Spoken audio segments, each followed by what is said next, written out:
আসসালামু আলাইকুম ফ্রেন্ড, আশা করি আপনারা ভালো আছেন। আজ আমি ফিরে এসেছি আপনাদের মাঝে নতুন একটি রেসিপি নিয়ে। আজ আমি দেখাবো কিভাবে খুব কম সময়ে মুচমুচে ক্রাঞ্চি আলুর পাকোড়া বানাবেন। পাকোড়া বানানোর জন্য আমি আলু নিয়েছি মাত্র 2টি। এগুলো আমি খুব পাতলা করে কেটে নিয়েছি এবং পানি ঝরিয়ে নিয়েছি। পেঁয়াজ কুচি নিয়েছি আধা কাপ পরিমাণ, রসুন কুচি 1টি, কাঁচা মরিচ কুচি 7 থেকে 8টি, আদা কুচি সামান্য পরিমাণ, ধনিয়া পাতা কুচি আধা কাপ পরিমাণ, স্বাদ মতো লবণ, আধা চা চামচ হলুদের গুঁড়া, আধা চা চামচ মরিচের গুঁড়া। এর মধ্যে আমি দিয়ে দিচ্ছি 1.5 টেবিল চামচ বেসন। এবার এটিকে সুন্দর করে মাখিয়ে নিতে হবে। মাখানোর সময় খেয়াল রাখবেন বেশি চেপে মাখানো যাবে না, নয়তো আলু এবং পেঁয়াজের রস ছেড়ে দিবে। এতে পাকোড়ার মুচমুচে ভাবটি নষ্ট হয়ে যাবে। কড়াইতে তেল গরম হয়ে এলে আমি এই মাখানো আলুটি ছেড়ে দিব। এটি তৈরির জন্য ডুবো তেলের দরকার নেই, পরিমাণ মতো তেল হলেই চলবে।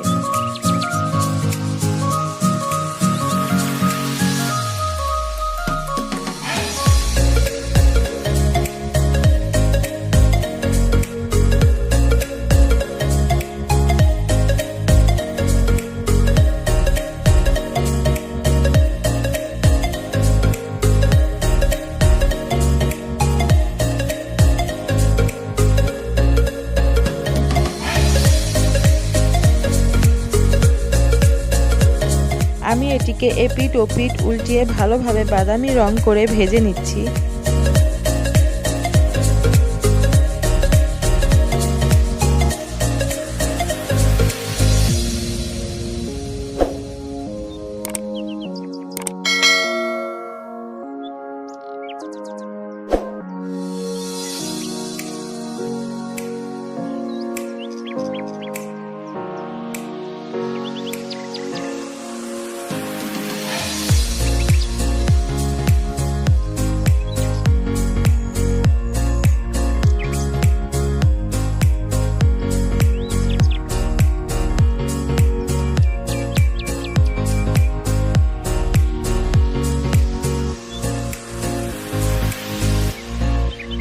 দেখুন আমার পাকোড়া ভাজি হয়ে গেছে।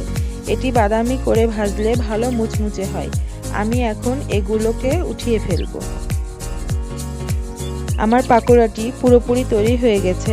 গরম গরম পরিবেশন করুন সস বা চাটনির সঙ্গে। আপনারা চাইলে এটা ইফতারিতে তৈরি করতে পারেন। যারা আলু খেতে পছন্দ করেন না তারাও দেখবেন এটা খেতে বেশ পছন্দ করবে। আমার ভিডিওটি যদি ভালো লেগে থাকে তাহলে লাইক ও শেয়ার করতে ভুলবেন না।